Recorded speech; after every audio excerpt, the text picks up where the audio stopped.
click record on cloud. I thought they had it set automatically to record. Oh, okay. All right, everybody, welcome to contracts class. This is contracts 1. On Thursday, we will be going over contracts 2. And that's just basically a class that we talk about troubleshooting issues. So in this class, we are only going to go over the actual contract and how to write in this contract that you see on my screen. If you are on Zoom and you cannot see my screen, just let me know, but you should be able to see the finance sales contract right here. So we are going to, I'm gonna make this light go away. It's not really. Anyway, all right, so we're gonna start in .loop.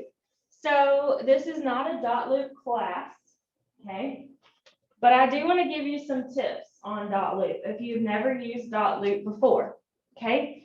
When you are typing in a finance sales contract, you want to make sure that you go up here and you hit autofill, okay? When you hit autofill, this one's not going to do it, but you can type in all of your little details right here, okay? And at the bottom, you hit autofill, and it will actually go through and fill out a good bit of the stuff that we're filling out today, okay? It's just a little bit easier when you're doing that, and takes just a second to type in those details, okay? Also, when you are sharing a contract with another agent, you always want to make sure, let me see if I have anybody on here. Okay, if we're going to share it with Gina, we're just going to assume Gina is the other agent, okay? We're going to click her. You see where it says view only? We want another agent to always be can edit in private.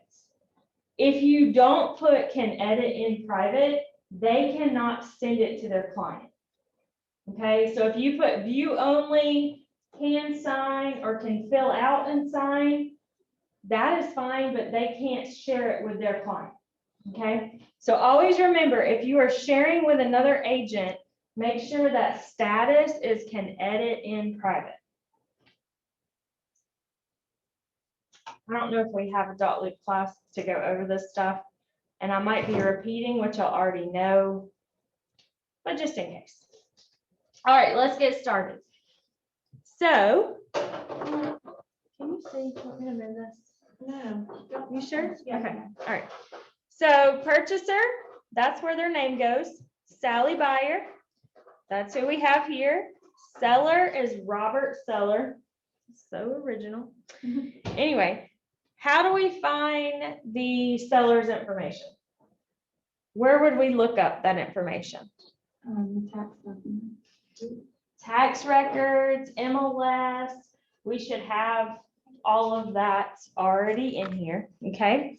If you go into the MLS, it should have agent full, should have their name and everything in there. Address, this is where we just literally type in the address. 111 Main Street, Madison, Madison County. Always check the county and the zip code, because you could have Madison City, Limestone County. You could have Madison City, Madison County, okay? Lot 1, block 5 in a subdivision, you're either gonna have a lot and block subdivision, or you're gonna have what's called meets and bounds. If it does not have a lot and a block, then it's just gonna say meets and bounds. That means that there is no subdivision whatsoever. All right, everybody follow? I'm gonna get my chat box up. Hang on. How do I get that up? Let's see here. Ah. And for y'all not here with us, I have a 12-week-old, and this is why we practice God family business, because she is with me today, So if you hear something, or if I have to pick her up at some point, which will probably happen, just know that we're gonna keep moving and it is what it is. All right, number one, total purchase price. This is where you just simply put your buyer's offer price. Nothing more, nothing less. Literally, you just type out whatever they want to offer. If they want to offer 300,000, you type 300,000 right there. They want to offer 200, 200 right there. Earnest money. Can somebody tell me what earnest money is? You can unmute yourself or anybody here. What is earnest money? Good faith money. Good faith money. Okay, do you have to have earnest money in order to have a contract? No, you do not. You do not have to have earnest money. In this market, you should have earnest money, okay? If you don't have earnest money, somebody else probably does, okay? Just because you can put down $10,000 for earnest money doesn't necessarily mean that they are going to choose your offer over another offer. Okay, does everybody understand? It's good to put down at least $1,000. Right now, I think I'm seeing a trend around 1% of the purchase price in earnest money, which I believe is a good trend. I like that. But it's not required. Okay, you don't have to have a certain amount in earnest money. Now, just because they put down $1,000 earnest money, does that mean that they automatically would get it back if something were to happen? No. There's a bunch of different scenarios where they could get it back. There's several scenarios where they are going to lose that earnest money. Okay, let's not really discuss that up front, but let's just tell them you do get it back unless you just walk away. If you walk away from this contract, if they sign this, this is an offer, okay? If they sign this, it automatically becomes a contract.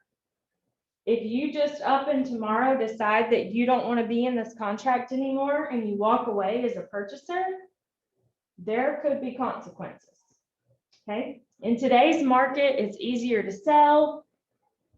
They might not, I don't know. It's a toss-up right now, okay? We've seen a lot of litigation this year, in the past year, and it's just kind of going crazy right now in real estate. So just know that $1,000 is not a guarantee that you're going to get it back. But if you do go to closing, you will have $1,000 credit on your settlement statement at closing, okay? All right, loan. It's contingent upon approval of type of loan. We are seeing a lot of conventional loans right now, but there's FHA, there's VA, there's USDA. You just need to know what type of loan that your purchaser is approved for. Where you find that is you look on their pre-approval letter, because we always have a pre-approval letter before we actually write a contract, right? So look on their pre-approval letter. If you are unsure, call the loan officer, check with them, ask them, hey, what type of loan are they getting? How much are they putting down? That kind of thing, okay? So in this case, the third line is the loan amount, okay? The fourth line is their down payment. So for instance, they're buying this house, they're offering $250,000, they're putting $1,000 down in earnest money, they're getting a loan amount of $237,500, their down payment is $12,500. Now, please note, we do not do subtraction on this form. We are simply stating what it is, okay? We don't take the $1,000 out of their loan amount or the $1,000 out of their down payment, okay? We're just simply they're putting $1,000 for earnest money, their down payment is $12,500, and their loan amount is $237,500. Do not do subtraction on this form. Seen a lot of agents recently start subtracting earnest money out. Not that you can't do that, it's just that you should not. On this form, it's just for, this is the loan amount they're getting, okay? If you start messing with that loan amount and start subtracting out, it could get the loan officer very confused as to why their loan amount's less. They might be assuming they're putting more down. You know, it's just, it could complicate things. So simply just state what their loan amount is and what their down payment is. Do not do any subtraction. Purchaser agrees to apply for said loan within 3 to 5 working days. They should already have a pre-approval letter. So all that they would have to do is make application once they're under contract, okay? Don't do more than 5 working days. By the time they get under contract, they should really know the loan officer that they're working with at that time, and they really shouldn't be switching loan officers, you know, after they've gone under contract. So if they want to shop around rate wise and all that, they need to really do that before you get under contract. Okay. Settlement charges. This is a good one right now. Purchasers, loan closing costs, prepaid items, escrows, loan discount fees, blah, blah, blah. Basically all the fees that it costs a purchaser to get a loan. Yes, they don't give you loans for free, right? What? So it's not the seller's responsibility. Notice that it is not the seller. It does not say seller's loan closing costs. It says purchasers. The only time you have a funding fee is if it is a government-backed loan. What do I mean by that? I mean a VA, FHA, government-backed loan. Okay. Seller agrees to contribute up to blank. Okay, well, what do we put here? I know it's blank, but what do we put?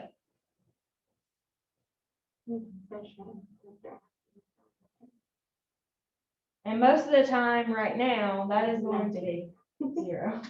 Yeah, so I'm going to put 0 there. Don't leave it blank. Do not leave it blank.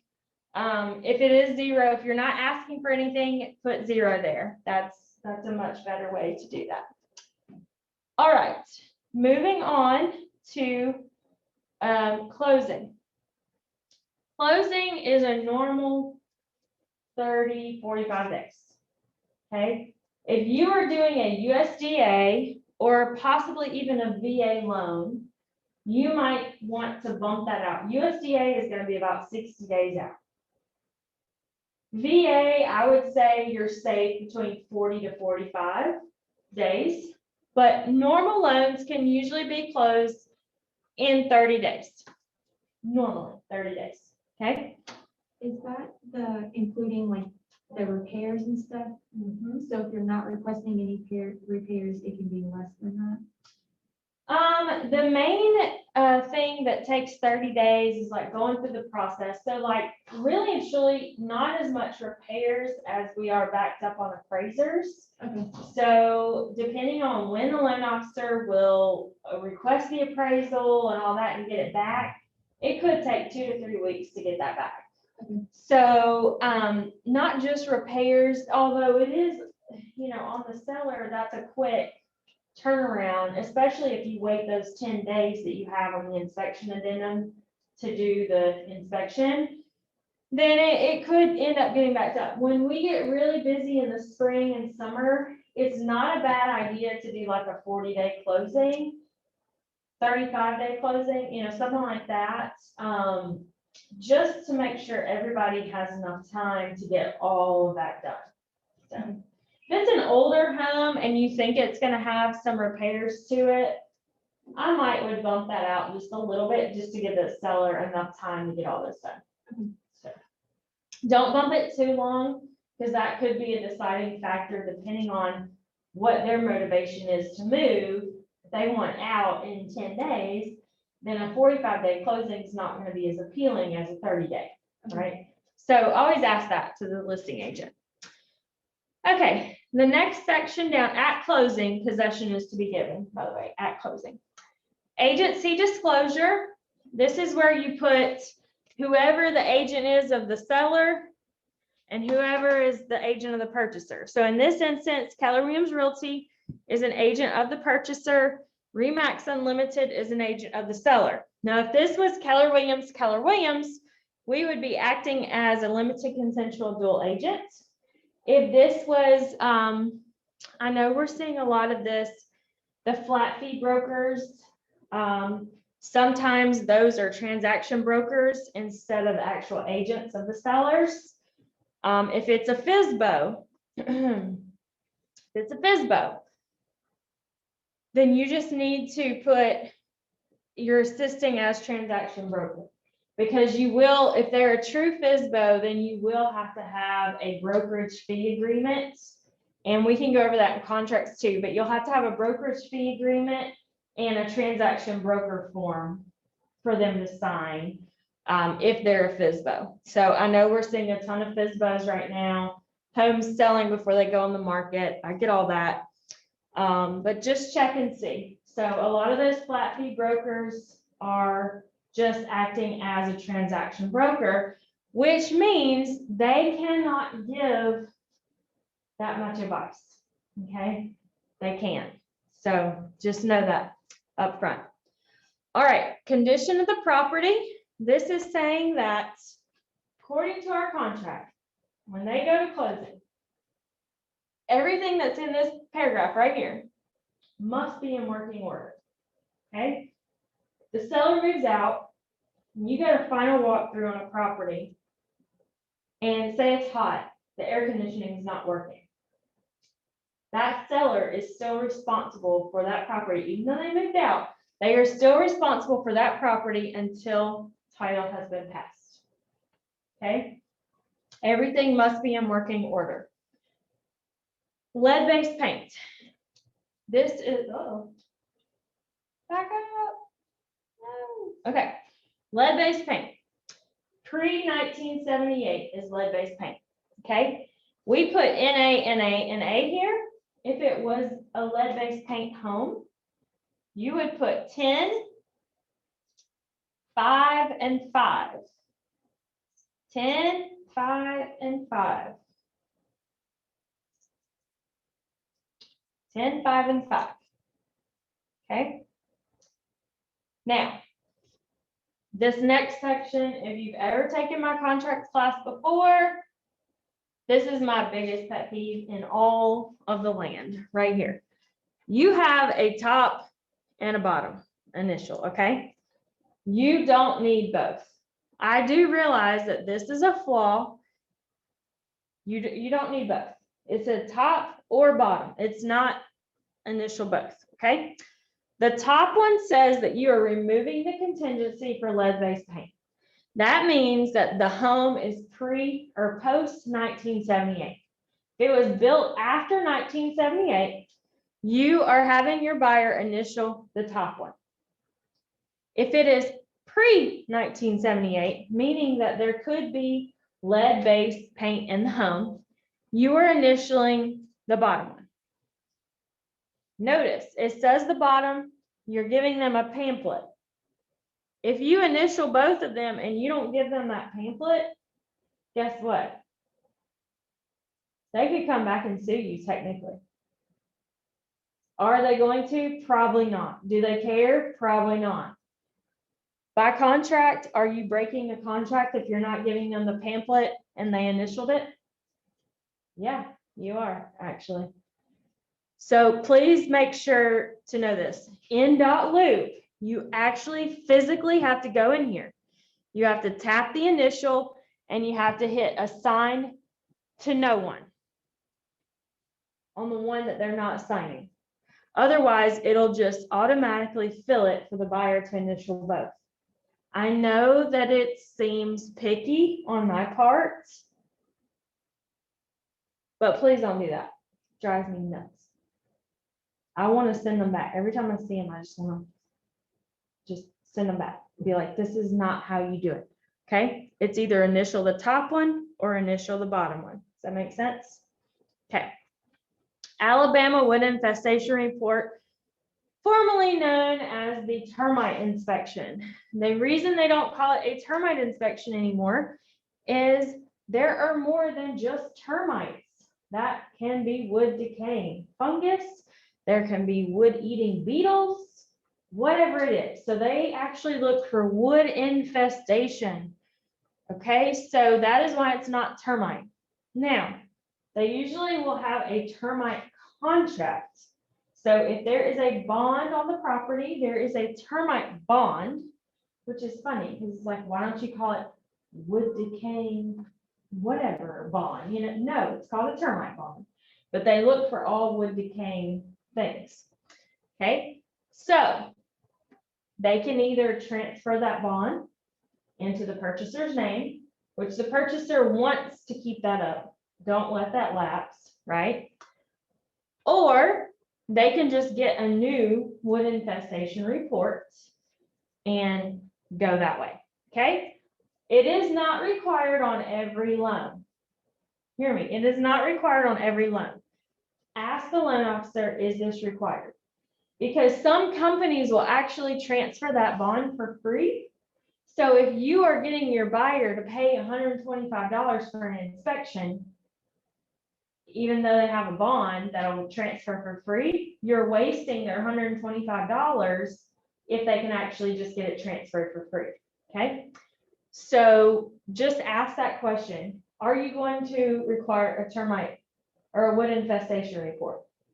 Some say yes, some say no. All government-backed loans must have a wood infestation report. FHA, VA, and USDA. They must all have a wood infestation report.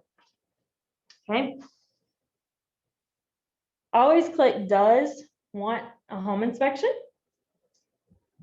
Unless they specifically say they do not, but 99% So does. what if you still wanted an inspection? But so my current buyer wants an inspection done on his home, but he doesn't want to ask for any requests. Like he just wants to know what's up with the home. So in the additional provisions, you would just put home inspection to be performed by purchaser to have home inspection for information purposes only, home to be sold as is, no repairs requested. Okay. On the actual finance sales contract, but you can put does, Okay. but yeah, so I would just say, that in the additional provisions, so they know that it's literally just for information purposes only. Okay. All right, going down, final inspection. I typically don't touch on this, but we have had some doozies of final inspections lately. A final inspection is basically a walkthrough the day of or day before closing. Okay. That is for your purchaser and you to walk through, make sure that nothing is busted when the seller moved out, nothing was damaged. It's just basically simply to put your eyes on it one more time. Okay. Why is that important? Well, I'll tell you, a house I just sold for the third time. When the previous owner purchased it, my buyer's agent, I told her, run over there and do a walkthrough. The seller had moved out 2 days prior. We had already done a walkthrough to check repairs, but I said, just go over there, check it, be done. She said, oh yeah, I'll open the door. It was fine. Everything was fine. I said, okay, I always go in, I flush the toilets, I run the water, just make sure nothing's like spewing water anywhere, right? She's like, yeah, it's fine. Okay, buyer closes on the house. Buyer comes straight back to the house from closing, opens the front door, and water is running out. What had happened was, is the ice maker line, when the seller moved their fridge out 2 days prior, the ice maker line was dripping and it was cold. Apparently it busted.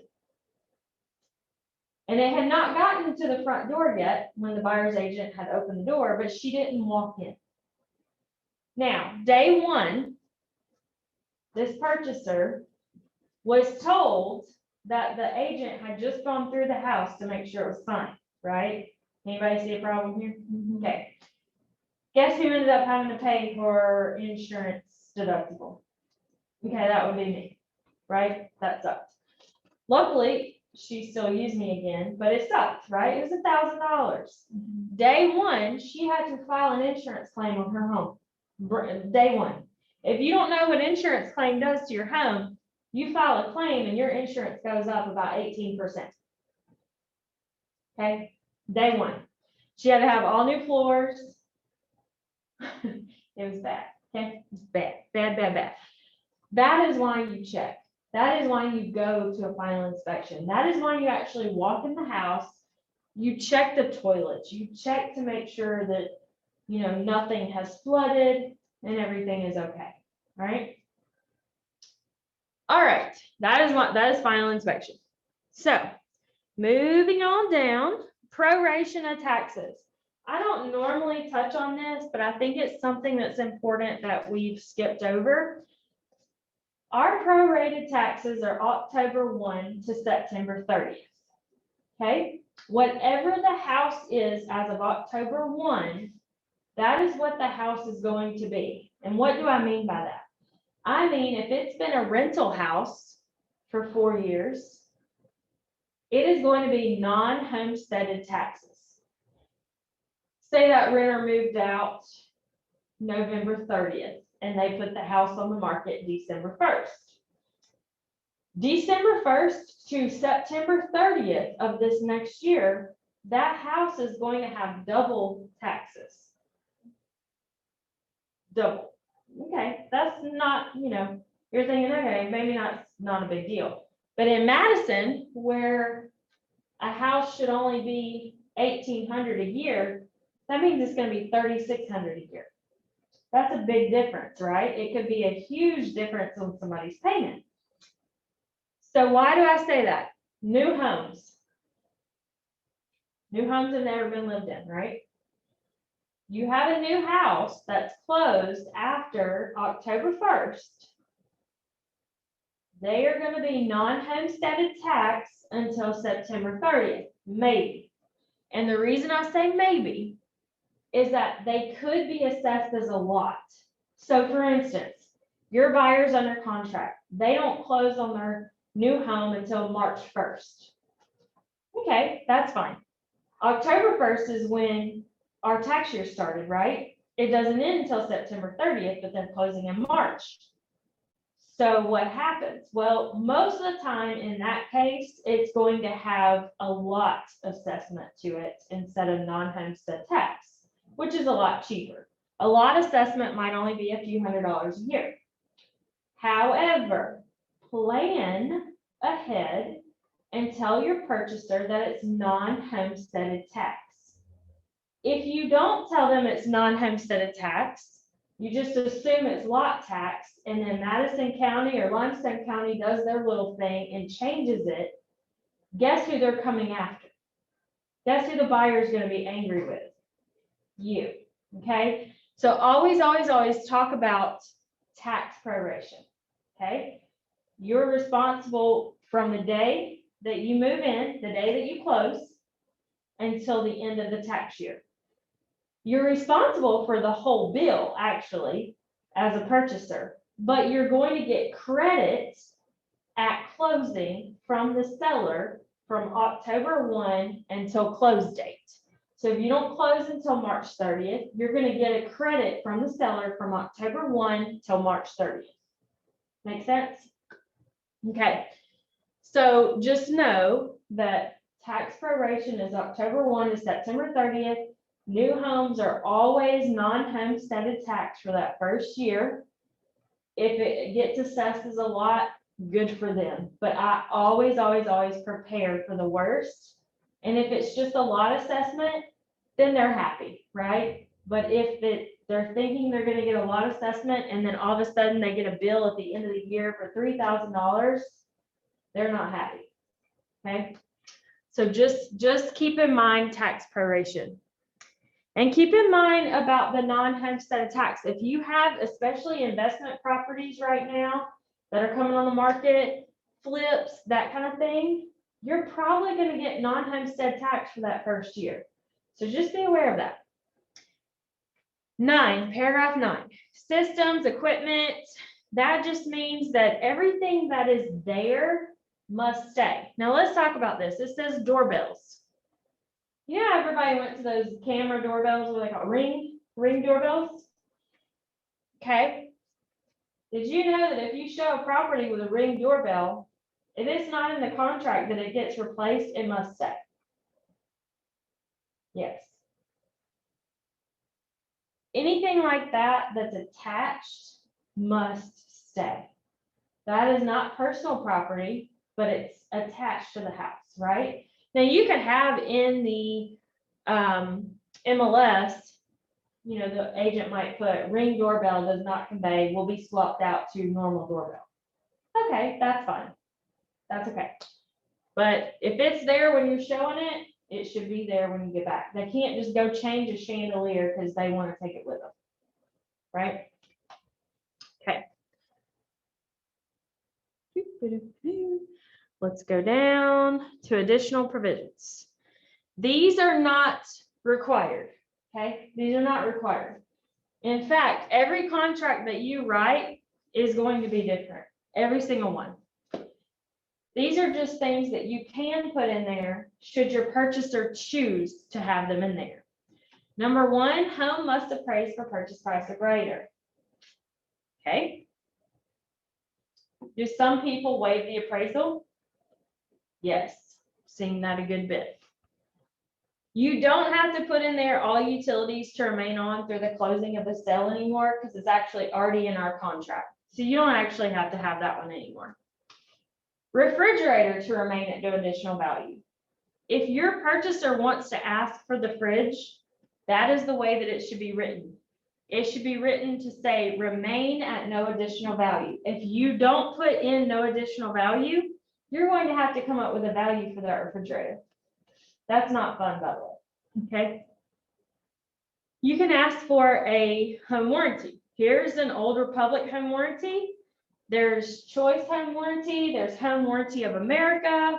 Doesn't matter. If your purchaser wants to ask for a home warranty, that's the way you write it. However, in today's market, I have had several on the listing side, on the selling side, that they have lost over a 550 home warranty because that's how close the offers were. And my seller was like, it's 550 bucks. Why not? You know, who cares? You know, so just be aware of that you could end up losing it over 550 bucks. So, closing to be held with capital title at the law office, Brodowski, McCurry, Maynard, Miller. That is our title company, our attorneys that we work with. By all means, you do not have to have that in it. You don't have to have that in it. Typically, the rule of thumb has been whoever is paying more of the closing cost. Well, you have zero seller closing costs being paid for the purchaser, then technically the purchaser can choose where to close, right? Technically, yeah. So you don't have to have that in there, but whatever. COVID-19 addendum, we're not using that. Don't put that in. Actually, I'll go ahead and scratch that out. We're not using that COVID-19 addendum anymore. We haven't used that for a year. So we're not putting that in there. Something else that you could put in there is what we just talked about with the home inspection to be just for information purposes. No repairs are going to be requested. You know, you can put that in there. If it's summertime and it's an unoccupied home, you can put in there that the seller is to maintain the lawn and the shrubbery through closing. I will tell you that the first thing that unoccupied homes cut off is the lawn man. First time. I mean, it's just like anytime an unoccupied seller gets in a contract, they shut that lawn man off like day one. Okay. You could have refrigerator, washer, and dryer at no additional value. But if somebody's wanting to ask for like the couches and the tractor and everything else, that does not go on this contract. That is personal property, and there's a personal property addendum. Now, I highly doubt that you're going to be getting a house with a tractor in today's market. Whatever, maybe you are, don't know. Okay, But that is why we have a whole section that each contract you write is different. Okay, each one. Does anybody have any questions over that? Okay. All right, and the last section that you want to make sure is filled out properly is this section right here. So you just go in, you type your name, your email, your phone, your MLS ID, and your Alabama license number. If you don't know that, then look it up. You should know it. Our MLS ID as an office is 111900, and our license number is 91025, I think. It's either 90125 or 91025. I always get confused. Just put that in there. 91025, I think. Okay.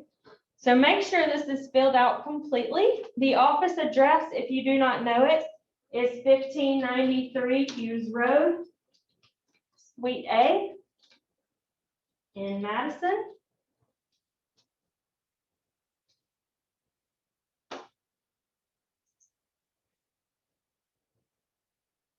There you go.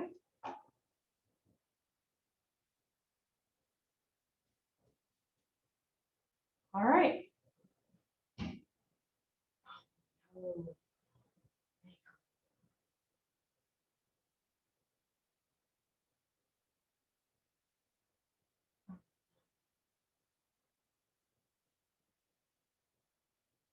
Poor Lisa Johnson. She has a flat tire. Does she need help?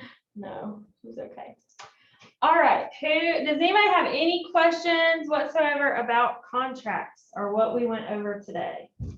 So the final inspection, Mhm. if you have a delayed, like, they move in later or something changes where they rent it back, do you do the final walkthrough still the day of closing or when you actually? So do you have an occupancy agreement or a retention of possession? E- Is the seller staying in the house or is the buyer moving in? Either way, I mean, like, when do you do, I guess when the seller stays in the house, when do you do the final walkthrough? Okay, if the seller stays in the house, okay, then the final walkthrough is still the day of closing. Okay, why? Well, because the day of closing is when your buyer is still going to be the owner. So if the seller moves in the retention of possession agreement, it does say in there that the seller is responsible for cosmetic items, okay? So the purchaser would do a final walkthrough the day of closing, and then the day that the seller moves out, they would do a final walkthrough to check for cosmetic issues. However, that time frame in between, it is technically your purchaser's home. So if something were to break, your purchaser is legally obligated to fix that. Okay, if it's an occupancy agreement where the buyer moves in before closing, the day the buyer moves in is the day the final inspection happens. Okay, that's why I asked which one. Okay. Yeah.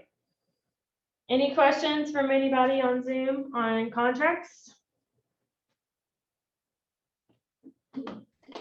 I have a tax question. Uh-huh. So just to make sure I understand, you were giving an example of, say, a non-homestead property, but say the new purchasers, that is going to be their homestead. But were you saying that, so say they went to go apply for homestead, are you saying that that rate won't change until the new tax year? Correct. So whatever it is of October 1, it won't change until that next year. So if they buy in March and they go immediately and claim their homestead, they still won't get that homesteaded rate until October 1st. It'll still be non-homestead until then. Okay.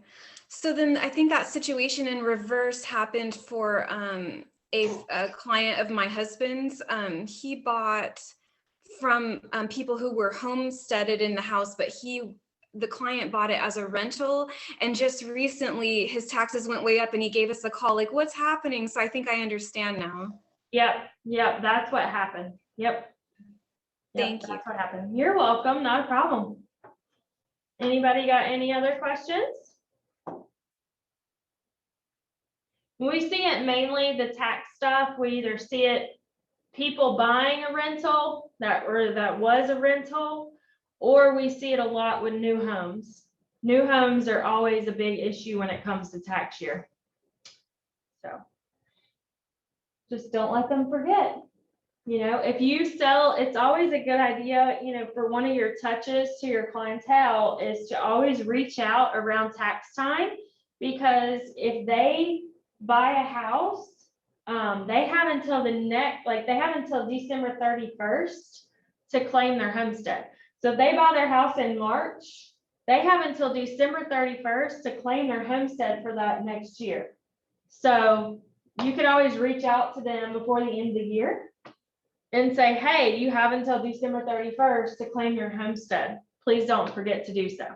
Because there is nothing worse than going to closing with a seller that gets to closing and realize that they never claimed their homestead and they've lived in their house for 10 years. And they're pissed. They are not happy because they've been paying that homestead rate for so many years, right? So, and I always like to check that if I'm a buyer, I always, you know, buyer's agent, I always like to check that to make sure I know what my buyer is getting into. Right? Because believe it or not all loan officers will catch it, that it's non-homestead. So, and that can make a big difference on their payment. And that's double. So, make a big difference. If I'm doing a net sheet, I'm counting from October 1st. Yes. Yes, on your net sheets, on your estimated closing net sheets, you go from October 1 until the day of closing. That is your prorated taxes. Yep. October 1 until closing. Anybody else have any other questions? No? All right. So one quick note on the inspection addendum. We don't go over inspection addendum because it's super easy. Same information as the contract, but where it says blank working days, however many working days you have, that's 10 to 15. I personally put 10 in there, 10 to 12. And that's how many working days you have to get the home inspection done once you're under contract, okay? That is working days. So that's Monday through Friday, and we don't count holidays, okay? So make sure you count Monday through Friday. We will have a Contracts 2 class on Thursday at 10. And if y'all think about topics that you would like for me to go over, I kind of let you guys run that one. I like to just troubleshoot what you're having issues with at the time. So for instance, if you're having issues with request for repairs, we can do a request for repairs class. We can do counter offers. We can do escalation clauses. We can do estimated closing statements. Whatever you're having, you know, questions about, just think about that. I'm going to put a post on the Facebook page, on the KW Madison Facebook page. And if you'll just comment under it and just say, hey, you know, this is what I would really like to go over. Just think about it for a few minutes, you know, just be like, oh man, I wish I would have had a little bit more work on this subject or this one. Okay, so whatever is most important to you, let me know, because we can go over whatever topics y'all want to go over at that time. I just kind of leave it up to you guys because, you know, it's one of those things that you can't just teach every single document every single time, but there are different scenarios that come up as you get into it that you have questions about. So whatever that may be, we can certainly go over it in Contracts 2 on Thursday. Okay. Everybody good? Any other questions? I have a couple more questions. Yeah, you're good. On this offer that we just filled out, does it spell out that the seller will pay the commissions? So that's a really good question. In the MLS, when you look at it as a buyer's agent, it will tell you what your commission is, 2.5%, 3%, whatever that may be. If you're working with a for sale by owner, you must have what we call a brokerage fee agreement. That is the only way that you're going to be able to get paid. It's called a brokerage fee agreement. And that spells out that the FSBO, the seller, is willing to pay blank amount to you, the buyer's agent, for bringing them a buyer, okay? Otherwise, the MLS is how you get paid. That's why we always have y'all noticed where in command, they'll ask for a full agent MLS to be uploaded with the offer. That's where they verify. It'll say 2.5%, 3%, 2%, whatever the percentage may be, is saying that they are willing to pay you. So the contract itself does not have that in here because the contract has nothing to do with you, the agent. The contract is simply between the buyer and the seller, okay? The way that you know that you're gonna get paid is, number one, you have a buyer's agency agreement saying that the buyer is willing to make sure that you get paid 3% or whatever your fee may be, okay? Number two, whatever the MLS has stated. So if the MLS has stated 3%, then you should get 3% of that commission. Okay, and another quick question is about when the offer expires, do we need to write that as a contingency? So when you say offer expires, why are you putting in there that it expires? Okay, so I was under the impression that it's an offer is good for about 3 days, but then through another class that we did, I don't know, I got a different impression that we need to spell it out somewhere. Yeah, so the offer, sorry, this hurt me. The offer is, there is no time unless you put it on there, right? However, if your buyer is wanting, say you submit an offer, 2 days later, your buyer is like, hey, I want to move on. I don't want to wait for them to make a decision. I'm going to go for this other house. You have to make sure that you put in writing to the other agent. You can put it in an email and make sure that it's in writing that your buyer is withdrawing that offer on that property. And that's all you have to do. I don't personally like when they put in there that the offer expires certain dates, because in our contract, it says time is of the essence. And so it's almost like if you don't meet the closing dates, then it doesn't automatically mean that you're not under contract anymore. It's almost the same kind of thing, time is of the essence. So it would be easier to just let that agent know that your buyer is withdrawing that offer on the property versus putting a timestamp on that offer. Because a lot of times as listing agents, if you're getting multiple offers, why do you want to take one with a timestamp? There's just no reason that you would take one with a timestamp if you're getting so many more. So I would just probably wait and do a withdrawal, like let them know withdrawal wise if you want to withdraw it. Does that make sense? It does. So in general, how should I advise buyers that that we should give them about 3 days to review an offer? I'm just wondering, what can I tell the buyers? So before you submit an offer, you should call the listing agent and say, is there a time where y'all are you taking offers through a certain date? Okay. And that is, when do you expect the seller to be making a decision? And then that way you'll know before you actually write the offer what that time deadline looks like. Oh, okay. Yeah.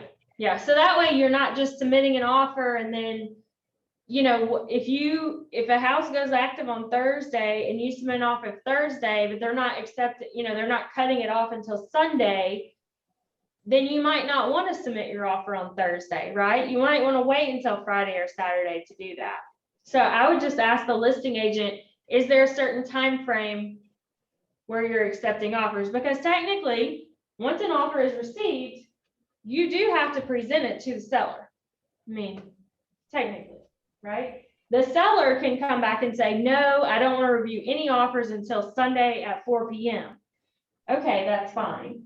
But technically, once you receive it, you are supposed to present it. So I would just ask the listing agent up front, hey, is there a time frame, where you're accepting offers? And just get that information from them, and then you can inform your buyer. Okay, that sounds good. Thanks. No problem. Any other questions? So there's really not a way to kind of combat the seller just holding offers with no word on, we decide then, without putting that timestamp.